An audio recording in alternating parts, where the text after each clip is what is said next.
Hola amigos, bienvenidos. Este es el programa número 37 de nuestros momentos culturales. La verdad es que tal vez no nos imaginábamos al empezar esta actividad de descanso, de instrucción, creo que no nos imaginábamos que podíamos llegar hasta este número de programas y espero que especialmente quienes han sido más constantes encuentren lo que hemos propuesto desde el principio, es decir, una oportunidad para abrir la mente, para recibir algún conocimiento y también para renovar perspectivas. Por ejemplo, para mí, reencontrarme con Simón Bolívar después de tantos años es una experiencia bien interesante. En muchos aspectos parece una persona más virtuosa de lo que uno creía, pero en otros aspectos una persona muy próxima a la traición, al egoísmo. Es decir, es el ser humano, ¿no? Es el ser humano. Yo pienso que cuando se escruta una vida humana, así como con una lupa, y se mira de cerca cómo es el ser humano, siempre vamos a encontrar eso, ¿no?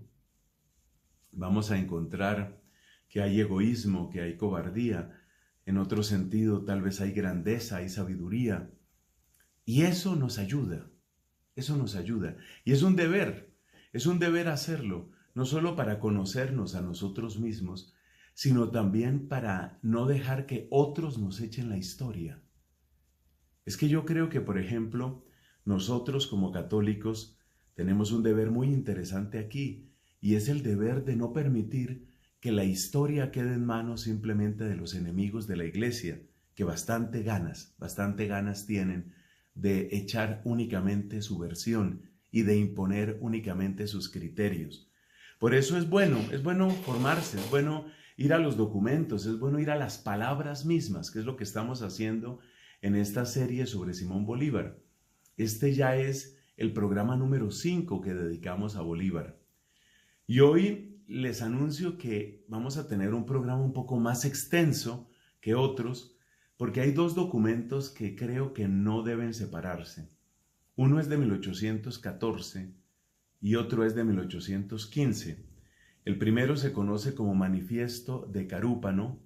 Carúpano es una población del este, una población costera, más bien pequeña, del este de Venezuela, un puerto de relativa importancia en muchos aspectos de la historia de Venezuela. Por ejemplo, una gran cantidad de población francesa llegó por Carúpano a establecerse y hubo un momento en el que esa colonia europea llegó a tener una influencia sumamente grande en algunos de los acontecimientos que sucedieron en la historia de ese país. En Carúpano, Bolívar pronuncia este discurso, o mejor, escribe estas palabras, que son como una explicación de la caída de la Segunda República. Resulta que Venezuela cuenta hasta 5 periodos de república, y esta es la Segunda República. Nosotros al escuchar la vez pasada el manifiesto de Cartagena, veíamos las reflexiones de Bolívar después del fracaso de la Primera República. El manifiesto de Carúpano es un equivalente después de que fracasa la Segunda República. O sea, realmente es un camino muy tortuoso.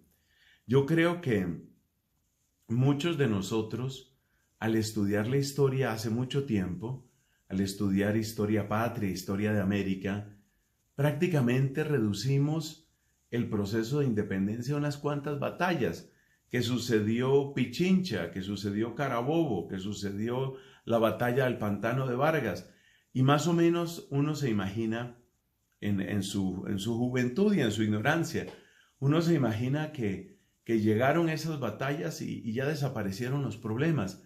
Y a veces es bueno descender un poco la mirada, bajar hasta estos niveles y darnos cuenta que el proceso fue tortuoso, lleno de incertidumbres, lleno de divisiones. No todo el mundo estaba convencido. Muchos de los mismos nativos creían sinceramente que lo que había que hacer era un ajuste al sistema realista, al sistema del Imperio Español, pero no había que desprenderse de España. Otros, por el contrario, entre los cuales por supuesto estaba Bolívar, que se fue radicalizando cada vez más en esa idea, buscaban una independencia total. En fin, el manifiesto de Carúpano del 7 de septiembre de 1814, el cual no vamos a leer completo, nos vamos a saltar algunos trozos, pero creo que sin quitar el hilo general del argumento, contiene las reflexiones de Bolívar ante el fracaso de esa Segunda República. Y luego vamos a escuchar a partes de la llamada Carta de Jamaica. Es uno de los documentos más citados, es bien extenso. La Carta de Jamaica fue una reflexión que Bolívar hizo sobre la historia, sobre el presente, lo que era presente en ese momento y sobre lo que podía ser el futuro,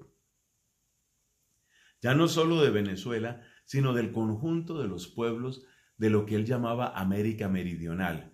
Y para él América Meridional, que es algo así como América del Sur, empezaba con México. De hecho, le dedica una gran cantidad de párrafos que no vamos a leer todos sobre lo que él piensa que puede suceder en México. Entonces, esos son los dos documentos para hoy, el manifiesto de Carúpano y la Carta de Jamaica. Repito, ninguno de los dos lo leemos completo, pero espero que los trozos seleccionados nos dan una idea bien clara de cuál era el pensamiento. Obsérvese que Carúpano es una mirada al pasado reciente, mientras que la Carta de Jamaica es una mirada de mayor perspectiva, de mayor alcance. Manifiesto de Carúpano, escribe Simón Bolívar el 7 de septiembre de 1814.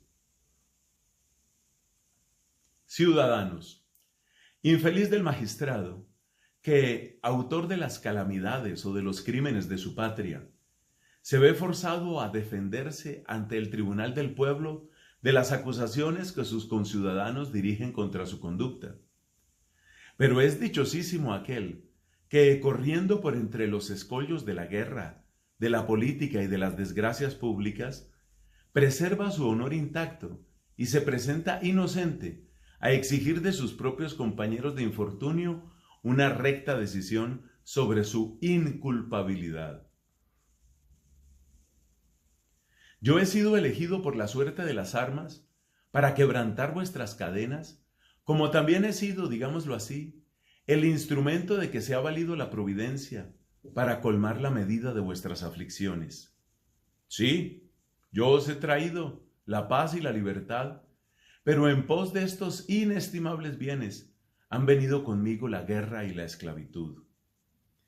Destaquemos aquí la expresión ya completamente clara que él utiliza: he sido elegido.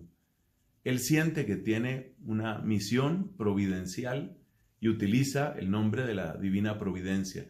Una misión providencial, pero también se da cuenta que es un camino lleno de dolor y que trae también guerra y esclavitud para algunos. El ejército libertador exterminó las bandas enemigas, pero no ha podido ni debido exterminar unos pueblos, por cuya dicha él ha lidiado en centenares de combates. No es justo destruir los hombres que no quieren ser libres, ni es libertad de la que se goza bajo el imperio de las armas, contra la opinión de seres fanáticos, cuya depravación de espíritu les hace amar las cadenas como los vínculos sociales. Se detecta ahí lo que decíamos, ¿no? Esa división, dice Bolívar, es que no quieren ser libres. No estaban de acuerdo con él. ¿Quién tenía la razón? Es difícil decirlo. Continúa diciendo: no os lamentéis, pues, sino de vuestros compatriotas, que instigados por los furores de la discordia, os han sumergido en ese piélago de calamidades, cuyo aspecto solo hace estremecer a la naturaleza, y que sería tan horroroso como imposible pintaros.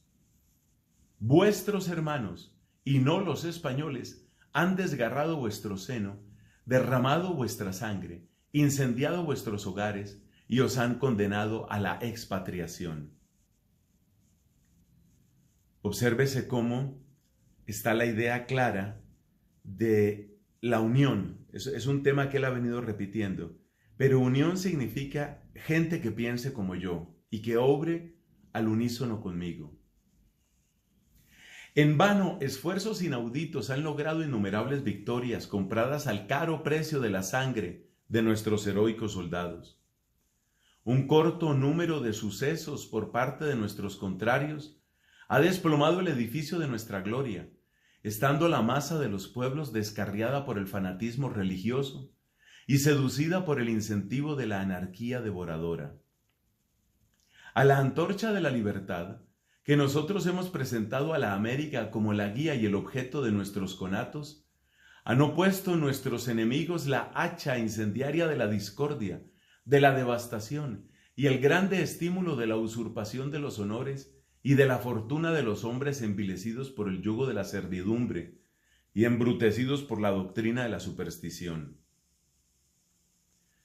Obsérvese la doble alusión a la religión en los términos que son típicos y que son conocidos por la Ilustración, ¿no? La religión que llega al fanatismo, la religión que enseña doctrinas de superstición. Esto es interesante para no hacerse uno muchas ilusiones sobre el catolicismo real o supuesto de Simón Bolívar. Yo, muy distante de tener la loca presunción de conceptuarme inculpable de la catástrofe de mi patria, sufro al contrario el profundo pesar de creerme el instrumento infausto de sus espantosas miserias. Pero soy inocente, porque mi conciencia no ha participado nunca del error voluntario o de la malicia, aunque por otra parte haya obrado mal y sin acierto. La convicción de mi inocencia me la persuade mi corazón, y este testimonio es para mí el más auténtico, bien que parezca un orgulloso delirio. He aquí la causa porque, desdeñando responder a cada una de las acusaciones que de buena o mala fe se me puedan hacer, reservo este acto de justicia que mi propia vindicta exige, para ejecutarlo ante un tribunal de sabios que juzgarán con rectitud y ciencia de mi conducta en mi misión a Venezuela. Del Supremo Congreso de la Nueva Granada hablo, de este augusto cuerpo que me ha enviado con sus tropas a auxiliaros como lo han hecho heroicamente hasta expirar todas en el campo del honor. Es justo y necesario que mi vida pública se examine con esmero y se juzgue con imparcialidad.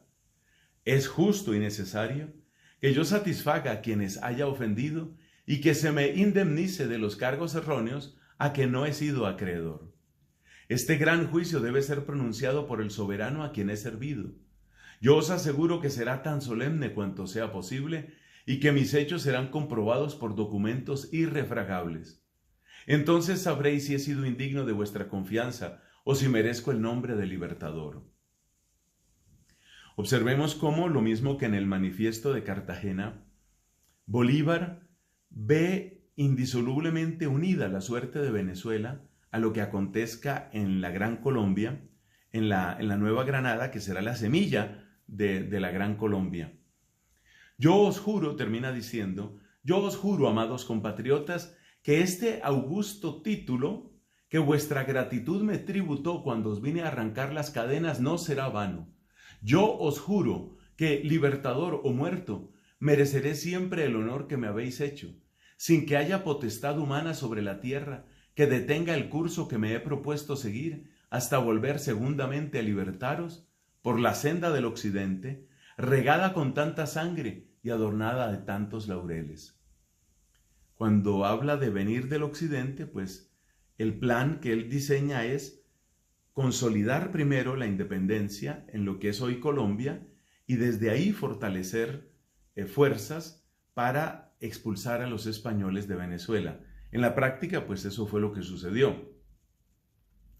Esperad, compatriotas, al noble, al virtuoso pueblo granadino que volará ansioso de recoger nuevos trofeos, a prestaros nuevos auxilios y a traeros de nuevo la libertad si antes vuestro valor no la adquiriere. No comparéis vuestras fuerzas físicas con las enemigas, porque no es comparable el espíritu con la materia. Vosotros sois hombres, ellos son bestias. Vosotros sois libres, ellos esclavos. Combatid pues y venceréis. Dios concede la victoria a la constancia. Para destacar en esta última parte la alusión al nombre de Dios, pero obsérvese que es más un recurso literario que otra cosa. Además hay que tener en cuenta que cuando él habla de enemigos, siempre tendrá palabras muy fuertes, desobligantes en contra de España y el Imperio Español. Pero aquí, en este texto y en lo que sigue de la Carta de Jamaica, él considera particulares enemigos a aquellos que siendo nativos, siendo nacidos en esta tierra, no comparten la causa de la independencia. Carta de Jamaica. Recordemos que con el fracaso de la Segunda República, entonces Bolívar se retira al Caribe, va a Jamaica, y en la ciudad de Kingston, el 6 de septiembre de 1815, responde a una carta que un cierto inglés prestigioso, Henry Cullen, le había enviado. Esa carta la carta de Cullen tiene numerosos pensamientos sobre cuál podría ser el curso de lo que ellos llamaban América Meridional y que corresponde a lo que nosotros hoy llamamos América del Sur. Para ellos América estaba dividida en América septentrional o el norte de América, básicamente Estados Unidos y Canadá, y lo otro era América Meridional, es decir, desde México hasta la Patagonia. Entonces Henry Cullen había escrito en agosto de 1815, Bolívar está en Jamaica y escribe un larguísimo documento que se conoce precisamente como la Carta de Jamaica. Muy señor mío, me apresuro a contestar la carta del 29 del mes pasado que usted me hizo el honor de dirigirme y yo recibí con la mayor satisfacción. Cosa para anotar en esta carta es el lenguaje tan respetuoso que tiene Bolívar hacia este caballero perteneciente al Imperio Británico, y como hemos visto en otros textos también de esta serie, eso es parte de esta etapa en Bolívar y llega por lo menos hasta el tiempo del Congreso de Panamá. Para Bolívar es claro que a pesar de lo que ha sucedido con la independencia de los Estados Unidos con respecto al Imperio Británico, el Imperio Británico está creciendo y es un interlocutor absolutamente respetable, y es un honor que ese interlocutor le dirija la palabra. Sensible como debo al interés que usted ha querido tomar por la suerte de mi patria, afligiéndose con ella por los tormentos que padece, desde su descubrimiento hasta estos últimos periodos, por parte de sus destructores los españoles, no siento menos el comprometimiento en que me ponen las solícitas demandas que usted me hace sobre los objetos más importantes de la política americana. Claramente este Cullen era un hombre muy conocedor de la situación de América y con una visión, llamémosla, geopolítica muy amplia. Así me encuentro en un conflicto entre el deseo de corresponder a la confianza con que usted me favorece y el impedimento de satisfacerle, tanto por la falta de documentos y de libros, cuanto por los limitados conocimientos que poseo de un país tan inmenso, variado y desconocido como el Nuevo Mundo. En mi opinión es imposible responder a las preguntas con que usted me ha honrado. El mismo Barón de Humboldt, con su universalidad de conocimientos teóricos y prácticos, apenas lo haría con exactitud, porque aunque una parte de la estadística y revolución de América es conocida, me atrevo a asegurar que la mayor parte está cubierta de tinieblas y por consecuencia solo se pueden ofrecer conjeturas más o menos aproximadas, sobre todo en lo relativo a la suerte futura y a los verdaderos proyectos de los americanos. Pues, cuantas combinaciones suministra la historia de las naciones, de otras tantas es susceptible la nuestra, por sus posiciones físicas, por las vicisitudes de la guerra y por los cálculos de la política. Como me conceptúo obligado a prestar atención a la apreciable carta de usted, no menos que a sus filantrópicas miras, me animo a dirigir estas líneas, en las cuales ciertamente no hallará usted las ideas luminosas que desea, mas sí las ingenuas expresiones de mis pensamientos. 3 siglos ha, dice usted, que empezaron las barbaridades que los españoles cometieron en el grande hemisferio de Colón. Observemos que el lenguaje de Cullen es un lenguaje completamente despectivo en contra de España. Ahí conviene recordar pues el conflicto de tanto tiempo entre el Imperio Español y el Imperio Británico, y cómo pues los británicos, este es un secreto a voces, a toda costa quisieron desprestigiar lo que habían hecho los españoles. No se puede negar el papel que tuvo Gran Bretaña en la difusión de todo tipo de exageraciones, de todo tipo de calumnias incluso sobre la obra de los españoles. Y el papel de Gran Bretaña en la difusión de estas mentiras, calumnias, difamaciones, claramente era crear el ambiente para quedar como únicos jugadores en el conjunto de los poderes de aquel tiempo. Y en la práctica podemos decir que lo consiguieron. El siglo XIX indudablemente fue el gran siglo de la expansión del Imperio Británico. Entonces el lenguaje de Cullen está marcado por esa animadversión y por ese espíritu exacerbado en contra de los españoles y de todo lo español. Y pues ahí encontró, por supuesto, un gran interlocutor en Bolívar, porque Bolívar ve en todo lo español una especie de freno y una amenaza permanente para lo que él considera que es el destino manifiesto de los pueblos de América.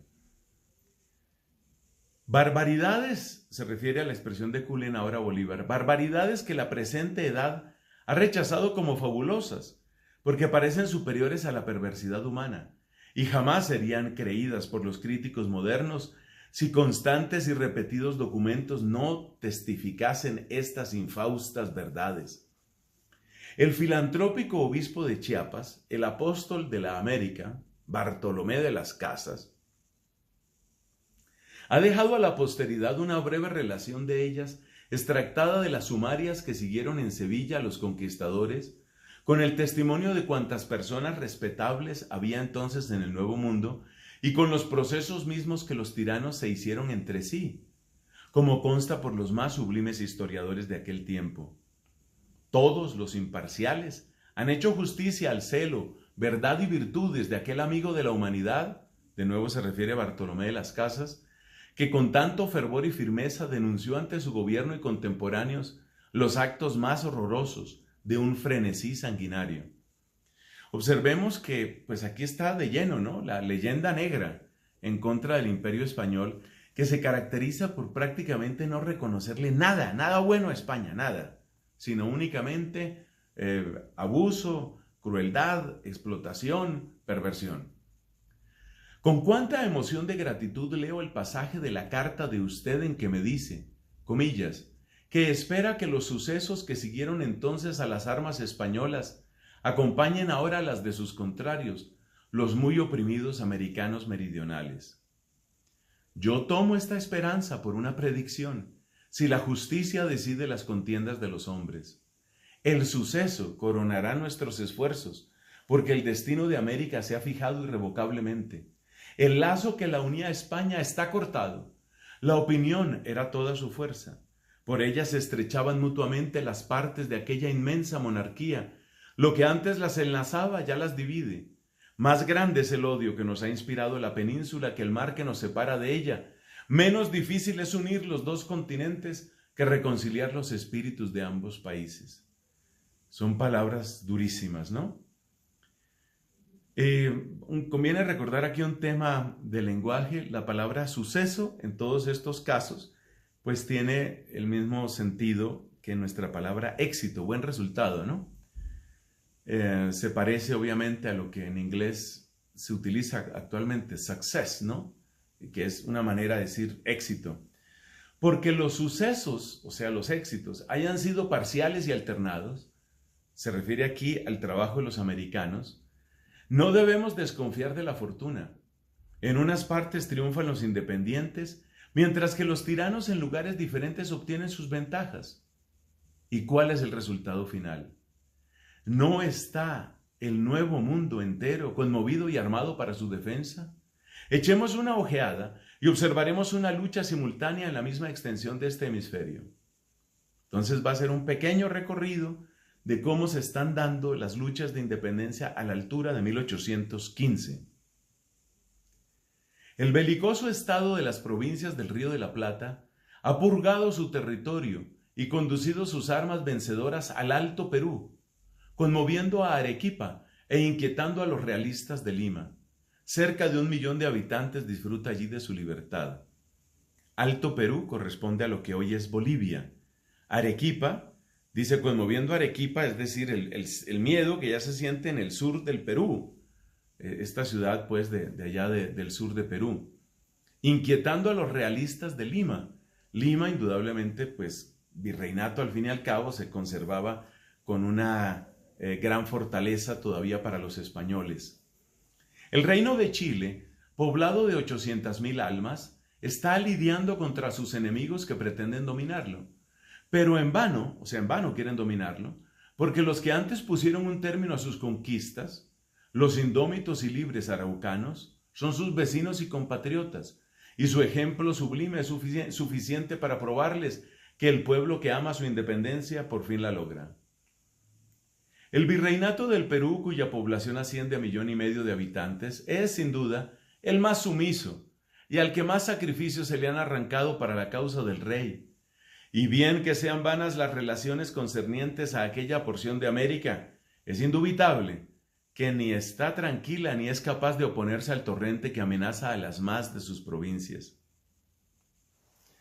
La Nueva Granada, que es por decirlo así el corazón de la América, obedece a un gobierno general, exceptuando el reino de Quito, que con la mayor dificultad contienen sus enemigos por ser fuertemente adicto a la causa de su patria, y las provincias de Panamá y Santa Marta, que sufren no sin dolor la tiranía de sus señores. Observes ese panorama de lo que hoy es Colombia y notemos el elogio, la palabra cariñosa que siempre tiene para esta parte, ¿no? La Nueva Granada, el corazón de la América.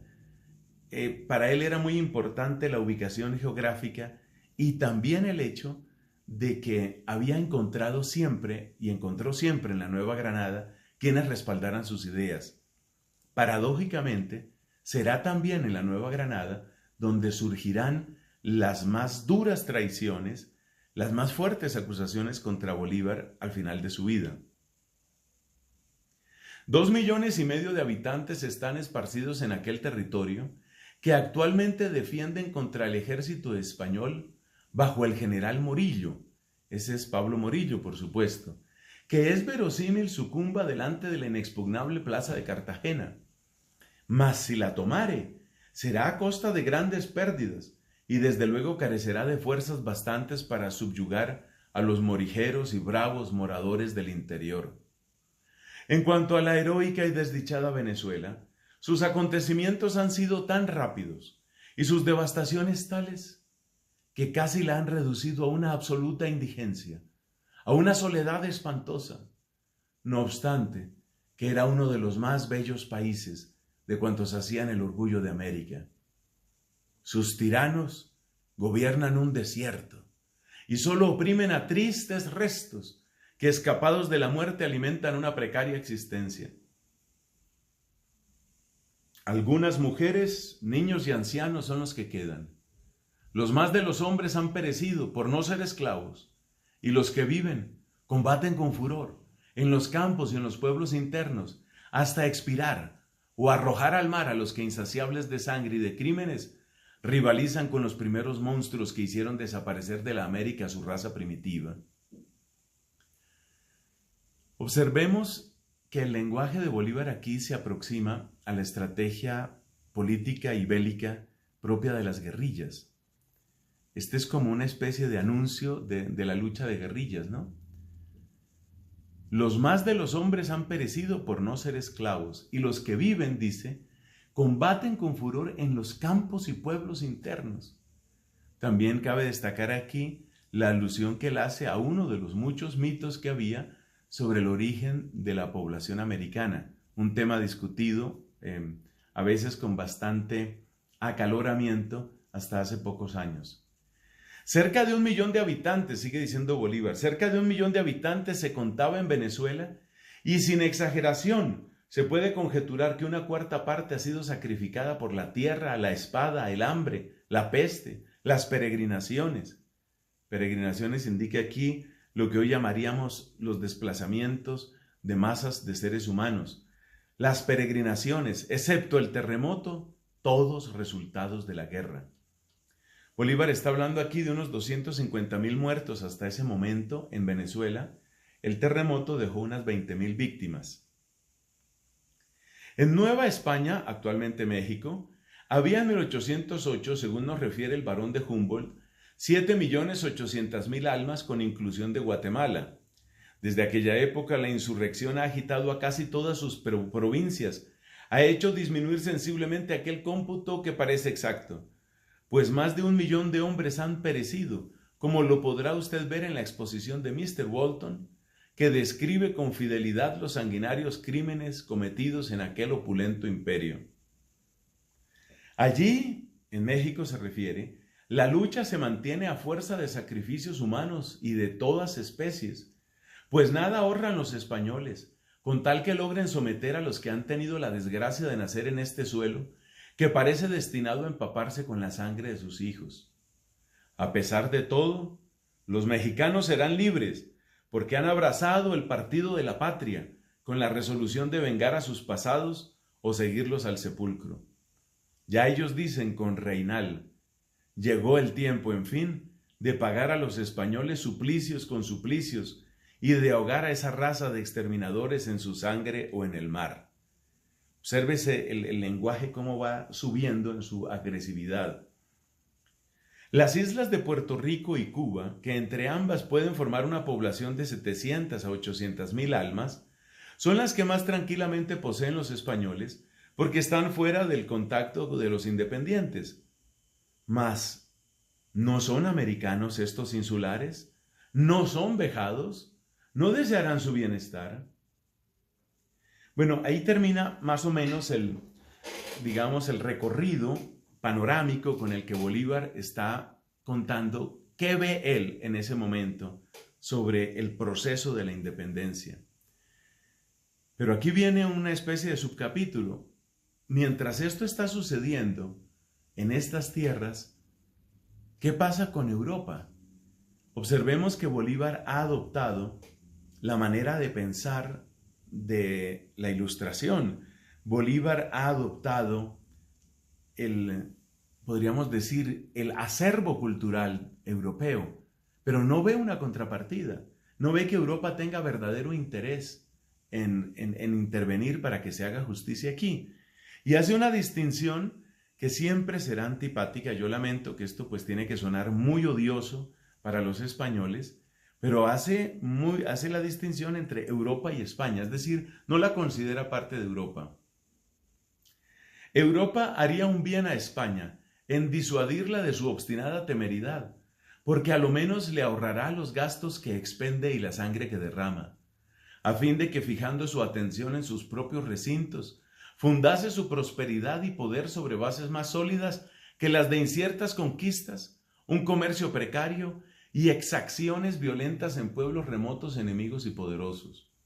Exacciones, me permito recordar, es esa política de sacar riqueza de América y utilizarla el Imperio Español para sus propias guerras en Europa o con otros países de Europa.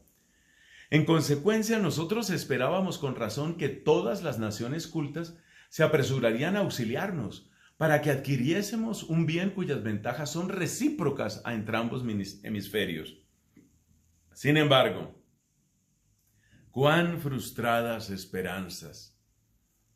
No solo los europeos, pero hasta nuestros hermanos del norte se han mantenido inmóviles espectadores de esta contienda que por su esencia es la más justa y por sus resultados la más bella e importante de cuantas se han suscitado en los siglos antiguos y modernos. Porque, ¿hasta dónde se puede calcular la trascendencia de la libertad en el hemisferio de Colón? Por supuesto, al referirse a los hermanos del norte, pues hace alusión a los actuales Estados Unidos, que en ese momento no ocupaban, por supuesto, todo el terreno que tenían ahora. Lo mismo cabe decir de México. El México del que habla Bolívar es un México que cubría extensas zonas de lo que es California, Arizona, Nuevo México, Texas. Eran zonas, era un territorio, algunos dicen prácticamente el doble de lo que hoy tiene el Estado mexicano.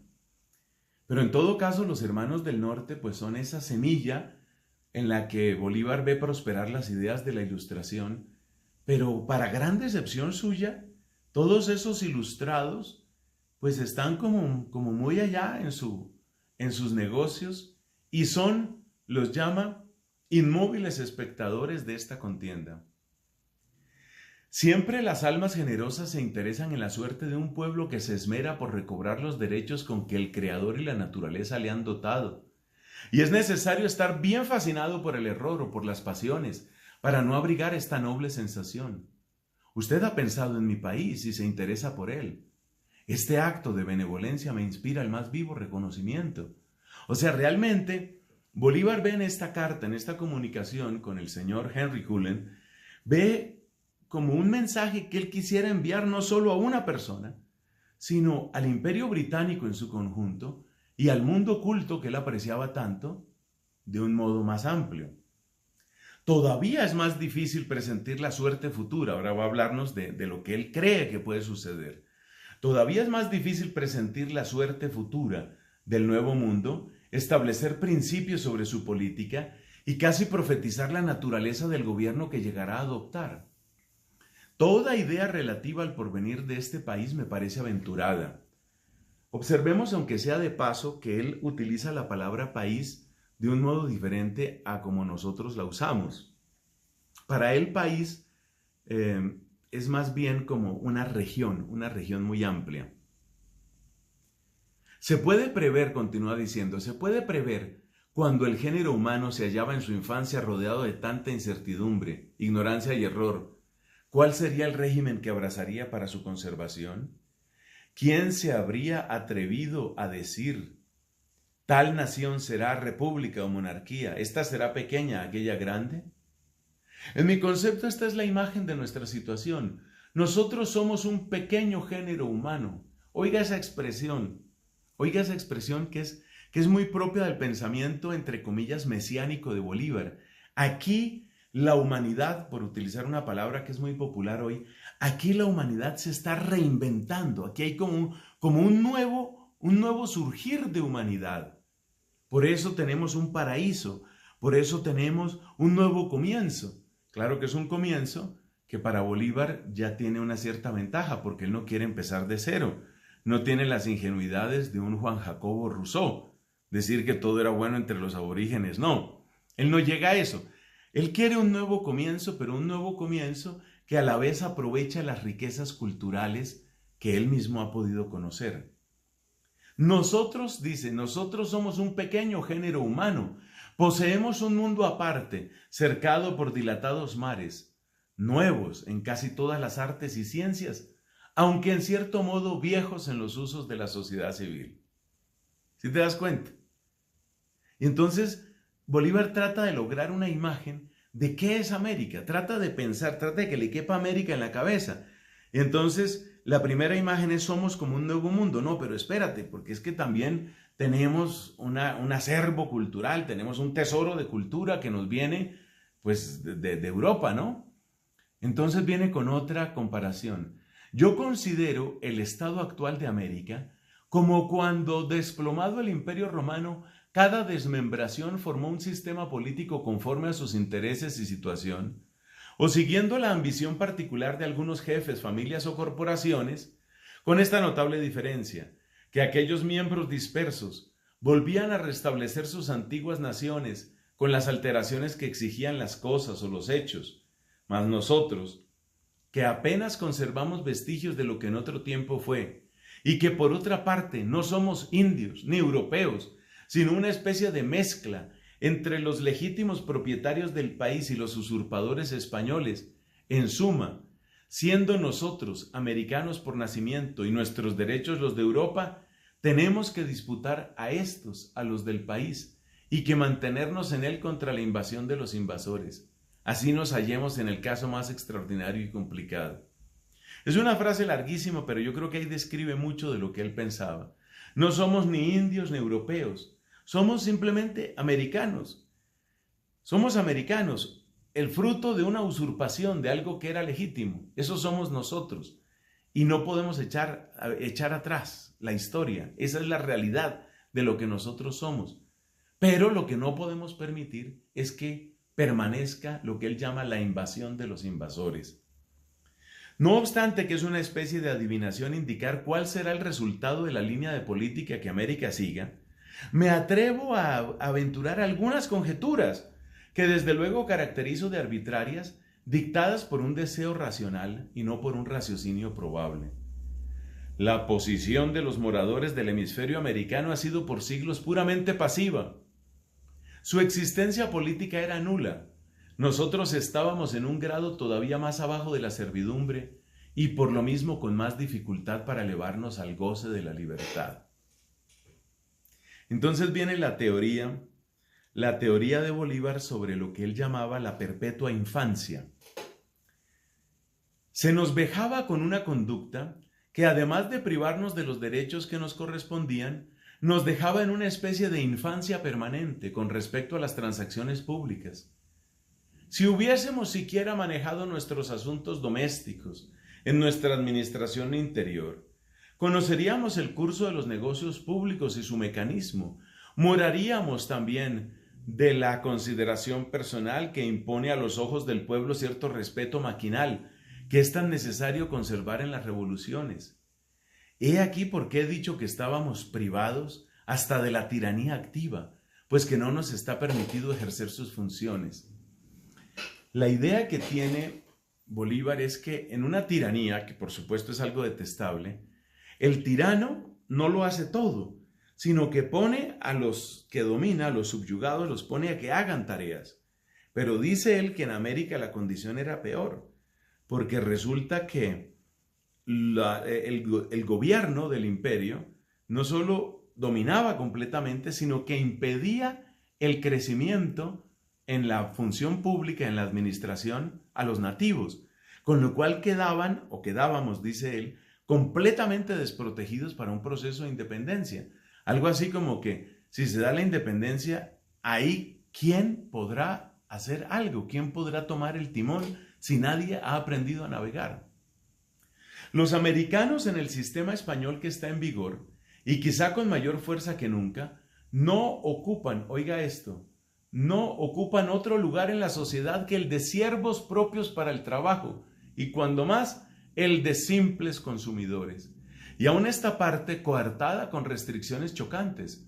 Tales son las prohibiciones del cultivo de frutos de Europa, el estanco de las producciones que el rey monopoliza, el impedimento de las fábricas que la misma península no posee, los privilegios exclusivos del comercio hasta de los objetos de primera necesidad, las trabas entre provincias y provincias americanas para que no se traten, entiendan ni negocien. En fin, ¿quiere usted saber cuál era nuestro destino? Los campos, para cultivar el añil, la grana, el café, la caña, el cacao y el algodón, las llanuras solitarias para criar ganados, los desiertos para cazar las bestias feroces, las entrañas de la tierra para excavar el oro que no puede saciar a esa nación avarienta. Estábamos, como acabo de exponer, abstraídos y digámoslo así, ausentes del universo en cuanto es relativo a la ciencia del gobierno y administración del Estado.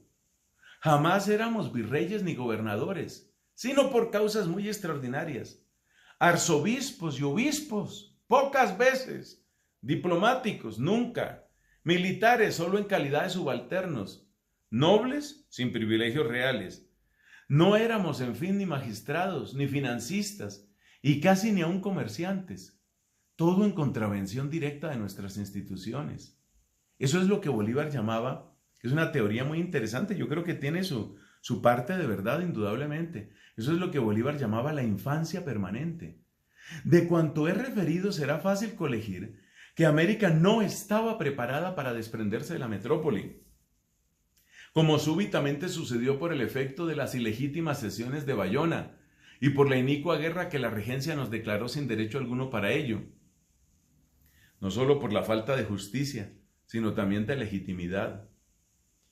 Sobre la naturaleza de los gobiernos españoles, sus decretos conminatorios y hostiles, y el curso entero de su desesperada conducta, hay escritos del mayor mérito en el periódico El Español, cuyo autor es el señor Blanco, y estando allí esta parte de nuestra historia muy bien tratada, me limito a indicarlo. Los americanos han subido de repente y sin los conocimientos previos, y lo que es más sensible, sin la práctica de los negocios públicos, a representar en la escena del mundo las eminentes dignidades de legisladores, magistrados, administradores del erario, diplomáticos, generales, y cuantas autoridades supremas y subalternas forman la jerarquía de un Estado organizado con regularidad. Bueno, ese es como el punto de partida de estos pueblos americanos, una especie de infancia obligada y permanente. Todos los nuevos gobiernos, continúa diciendo, ya acercándose más a la situación que en ese momento era la actual, todos los nuevos gobiernos marcaron sus primeros pasos con el establecimiento de juntas populares. Estas formaron enseguida reglamentos para la convocación de congresos que produjeron alteraciones importantes. Venezuela erigió un gobierno democrático y federal, declarando previamente los derechos del hombre, manteniendo el equilibrio de los poderes y estatuyendo leyes generales en favor de la libertad civil, de imprenta y otras. Finalmente se constituyó un gobierno independiente. La Nueva Granada siguió con uniformidad los establecimientos políticos y cuantas reformas hizo Venezuela, poniendo por base fundamental de su constitución el sistema federal más exagerado que jamás existió. Recientemente se ha mejorado con respecto al Poder Ejecutivo General, que ha obtenido cuantas atribuciones le corresponden. Recordemos que Bolívar escribe en 1815, ese tiempo se conoce en la historia de mi país Colombia, lo que entonces era Nueva Granada, se conoce como la patria boba. Era el tiempo de las tensiones y las guerras intestinas entre centralistas y federalistas. Entre los federalistas, por supuesto, el más conocido y el que en cierto modo va a salir victorioso es el general Francisco de Paula Santander, luego conocido como el hombre de las leyes. Esa era la teoría federalista. Pero para Bolívar, como lo va a decir más claramente en unos pocos minutos, para Bolívar ese era un desastre, porque precisamente la falta de preparación en la función pública hacía imposible que se pudiera prestar un verdadero servicio. Entonces eso dice de la Nueva Granada. Según entiendo, Buenos Aires y Chile han seguido esta misma línea de operaciones, pero como nos hallamos a tanta distancia, los documentos son tan raros y las noticias tan inexactas, no me animaré ni aún a bosquejar el cuadro de sus transacciones. Los acontecimientos de la tierra firme nos han probado que las instituciones perfectamente representativas no son adecuadas a nuestro carácter, costumbres y luces actuales. Lo que él llama instituciones perfectamente representativas es como una distribución del poder entre las distintas provincias, es decir, el sistema federal. Dice él, no son adecuadas esas instituciones a nuestro carácter. En Caracas, el espíritu de partido tomó su origen en las sociedades, asambleas y elecciones populares. Y estos partidos nos tornaron a la esclavitud. Y así como Venezuela ha sido la República Americana que más se ha adelantado en sus instituciones políticas, también ha sido el más claro ejemplo de la ineficacia de la forma demócrata y federal para nuestros nacientes estados. En Nueva Granada, las excesivas facultades de los gobiernos provinciales y la falta de centralización en el general han conducido a aquel precioso país al estado a que se ve reducido en el día. Por esta razón, sus débiles enemigos se han conservado contra todas las probabilidades. Él ve muy debilitada a España, lo cual tenía que ser cierto por la situación que estaba viviendo el rey Fernando VII, por las distintas juntas que se hacían. El tema de las juntas no era solo en América, también se hacían juntas en España, la famosa Junta de Sevilla, la Junta de Cádiz.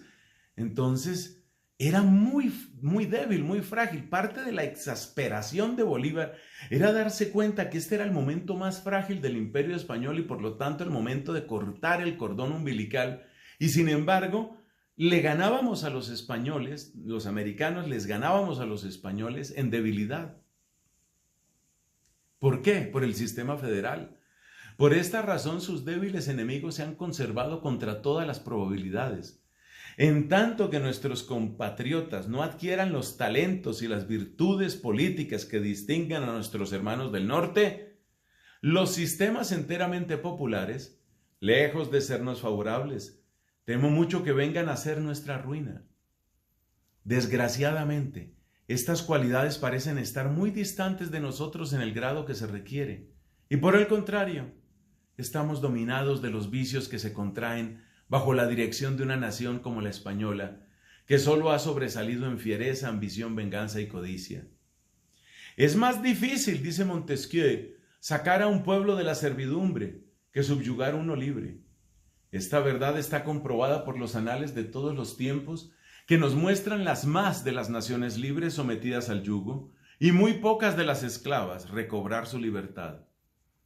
A pesar de este convencimiento, los meridionales de este continente han manifestado el conato de conseguir instituciones liberales y aún perfectas, sin duda por el efecto del instinto que tienen todos los hombres de aspirar a su mejor felicidad posible, la que se alcanza infaliblemente en las sociedades civiles cuando ellas están fundadas sobre las bases de la justicia, de la libertad y de la igualdad. Pero, ¿seremos nosotros capaces de mantener en su verdadero equilibrio la difícil carga de una república? ¿Se puede concebir que un pueblo recientemente desencadenado se lance a la esfera de la libertad sin que, como a Ícaro, se le deshagan las alas y recaiga en el abismo? Tal prodigio es inconcebible, nunca visto. Por consiguiente, no hay un raciocinio verosímil que nos halague con esta esperanza. Yo deseo, más que otro alguno, ver formar en América la más grande nación del mundo, menos por su extensión y riquezas que por su libertad y gloria. Aunque aspiro a la perfección del gobierno de mi patria, no puedo persuadirme que el nuevo mundo sea por el momento regido por una gran república. Como es imposible, no me atrevo a desearlo, y menos deseo aún una monarquía universal de América, porque este proyecto, sin ser útil, es también imposible. Los abusos que actualmente existen no se reformarían, y nuestra regeneración sería infructuosa. Los estados americanos han menester de los cuidados de gobiernos paternales que curen las llagas y las heridas del despotismo y la guerra. Hay que reconocerle, digamos, la línea de razonamiento. Si los españoles, según piensa él, nos han mantenido en una infancia forzada, pues se necesita, para lograr una transición que tenga fruto, se necesita esto que él llama cuidados de gobiernos paternales. No soy de la opinión de las monarquías americanas, he aquí mis razones. El interés bien entendido de una república se circunscribe en la esfera de su conservación, prosperidad y gloria. No ejerciendo la libertad de imperio, porque es precisamente su opuesto, ningún estímulo excita a los republicanos a extender los términos de su nación en detrimento de sus propios medios, con el único objeto de hacer participar a sus vecinos de una constitución liberal. O sea, lo que él ve es que el régimen republicano, aunque todavía no se puede alcanzar, es mejor que la monarquía, incluso si es monarquía americana. Porque en el régimen monárquico hay siempre una tendencia expansiva. En el régimen republicano hay una tendencia a conservar lo que se tiene. Ningún derecho adquieren, ninguna ventaja sacan venciéndolos, a menos que los reduzcan a colonias conquistadas o aliados, siguiendo el ejemplo de Roma. Máximos y ejemplos tales están en oposición directa con los principios de justicia de los sistemas republicanos y aún diré más, en oposición manifiesta con los intereses de sus ciudadanos. Porque un Estado demasiado extenso en sí mismo o por sus dependencias, al cabo viene en decadencia y convierte su forma libre en otra tiránica, relaja los principios que deben conservarla y ocurre por último al despotismo. El verbo ocurrir, que aparece aquí con una conjugación un poco extraña para nuestros oídos, pues indudablemente significa termina por llegar al despotismo. El distintivo de las pequeñas repúblicas es la permanencia, el de las grandes es vario, pero siempre se inclina al imperio. Casi todas las primeras han tenido una larga duración, las pequeñas repúblicas. De las segundas, grandes repúblicas, solo Roma se mantuvo algunos siglos, pero fue porque era república la capital y no lo era el resto de sus dominios, que se gobernaban por leyes e instituciones diferentes. Muy contraria es la política de un rey cuya inclinación constante se dirige al aumento de sus posesiones, riquezas y facultades. ¿Por qué descarta el sistema federal? No convengo en el sistema federal entre los populares y representativos por ser demasiado perfecto y exigir virtudes y talentos políticos muy superiores a los nuestros. Por igual razón rehúso la monarquía mixta de aristocracia y democracia que tanta fortuna y esplendor ha procurado Inglaterra, no siéndonos posible lograr entre las repúblicas y monarquías lo más perfecto y acabado. Evitemos caer en anarquías demagógicas o en tiranías monócratas. Busquemos un medio entre extremos opuestos que nos conducirían a los mismos escollos, a la infelicidad y al deshonor. Y entonces viene su propuesta. A ver, ¿qué es lo que va a proponer? Voy a arriesgar el resultado de mis cavilaciones sobre la suerte futura de América. No la mejor, sino la que sea más asequible. O sea que este es un hombre idealista por temperamento, que forzado por la guerra y por el fracaso, empieza a pensar no en lo que es mejor en sí mismo, sino en lo que es realmente alcanzable. Los estados del Istmo de Panamá hasta Guatemala formarán quizás una asociación. Esta magnífica posición entre los dos grandes mares podrá ser con el tiempo el emporio del universo. Sus canales acortarán las distancias del mundo. Él preveía ya la creación de canales, no solo uno en Panamá, sino más de uno. Sus canales acortarán las distancias del mundo, estrecharán los lazos comerciales de Europa, América y Asia, traerán a tan feliz región los tributos de las 4 partes del globo. ¿Acaso solo allí podrá fijarse algún día la capital de la tierra, como pretendió Constantino que fuese Bizancio la del antiguo hemisferio? Y sigue haciendo predicciones que en parte son también sus deseos, Simón Bolívar.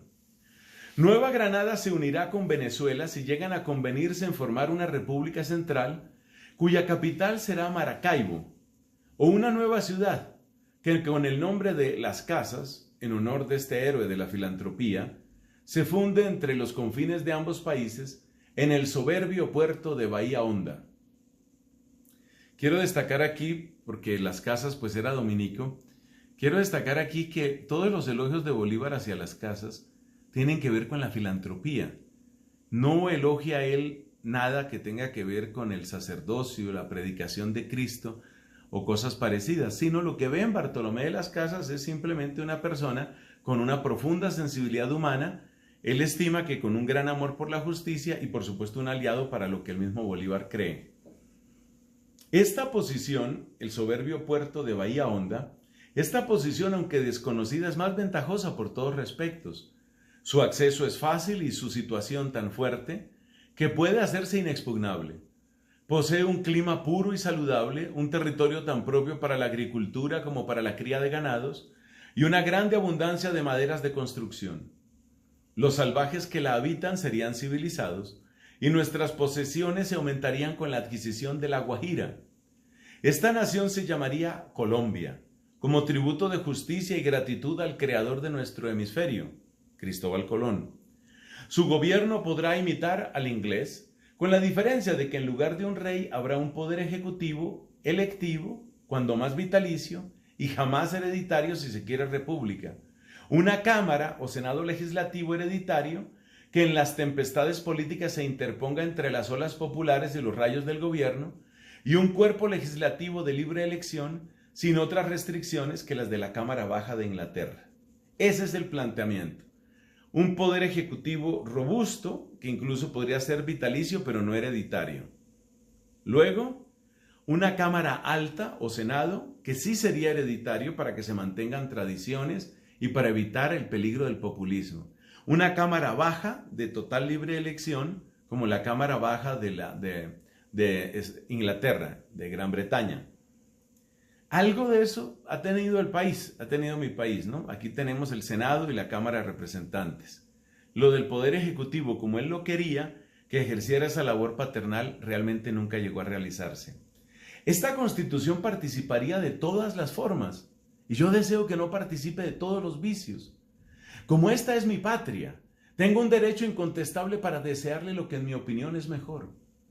Es muy posible que la Nueva Granada no convenga en el reconocimiento de un gobierno central, porque es en extremo adicta a la federación, y entonces formará por sí sola un Estado que, si subsiste, podrá ser muy dichoso por sus grandes recursos de todos géneros. De todo lo expuesto, podemos deducir estas consecuencias. Las provincias americanas se hallan lidiando por emanciparse. Al fin obtendrán el suceso, o sea, el éxito. Algunas se constituirán de un modo regular en repúblicas federales y centrales. Se fundarán monarquías casi inevitablemente en las grandes secciones, y algunas serán tan infelices que devorarán sus elementos, ya en la actual, ya en las futuras revoluciones, que una gran monarquía no será fácil consolidar y una gran república imposible. Seguramente la unión es la que nos falta para completar la obra de nuestra regeneración. Sin embargo, nuestra división no es extraña, porque tal es el distintivo de las guerras civiles formadas generalmente entre dos partidos, conservadores y reformadores. En Colombia eso se llamó durante mucho tiempo conservadores y liberales. En otros países son tendencias de derecha y de izquierda.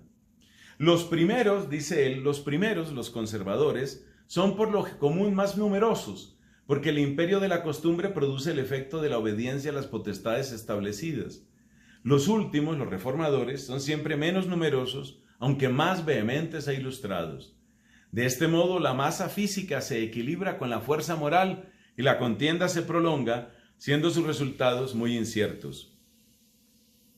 Es curioso porque en esta manera de hablar Bolívar se presenta más bien como en la tendencia liberal, pero luego vemos que quiere un gobierno central. Por estas y otras razones es que uno debe repetir con frecuencia que es muy difícil encasillar a Simón Bolívar dentro de las categorías que hemos conocido posteriormente. Cuando los sucesos no están asegurados, o sea, cuando el éxito no está asegurado, cuando el Estado es débil y cuando las empresas son remotas, todos los hombres vacilan. Las opiniones se dividen, las pasiones las agitan y los enemigos las animan para triunfar por este fácil medio. Luego que seamos fuertes, la palabra luego en aquel entonces tenía todavía el sentido de inmediatamente o tan pronto como, luego que seamos fuertes, bajo los auspicios de una nación liberal que nos preste su protección, se nos verá de acuerdo cultivar las virtudes y los talentos que conducen a la gloria. Entonces seguiremos la marcha majestuosa hacia las grandes prosperidades a que está destinada la América Meridional. Entonces las ciencias y las artes que nacieron en el Oriente y han ilustrado Europa volarán a Colombia libre, que las convidará con un asilo. Tales son, Señor, las observaciones y pensamientos que tengo el honor de someter a usted, para que los rectifique o deseche según su mérito, suplicándole se persuada que me he atrevido a exponerlos, estos pensamientos, más por no ser descortés que porque me crea capaz de ilustrar a usted en la materia. Y se despide un americano meridional. Nos hemos saltado partes abundantes de la Carta de Jamaica y nos damos cuenta que es un documento bien extenso, pero indudablemente es como una especie de referencia muy completa del pensamiento de Bolívar en esa fecha tan importante, en ese 1815, en el que estaba en juego toda la causa de la emancipación y al mismo tiempo, pues había tantas esperanzas como incertidumbres. Muchas gracias por participar de este programa más extenso que de costumbre, pero yo creo que se entiende que no valía la pena, no era correcto suspender la secuencia del razonamiento, del planteamiento. Muchas gracias, que Dios nos bendiga y hasta la próxima.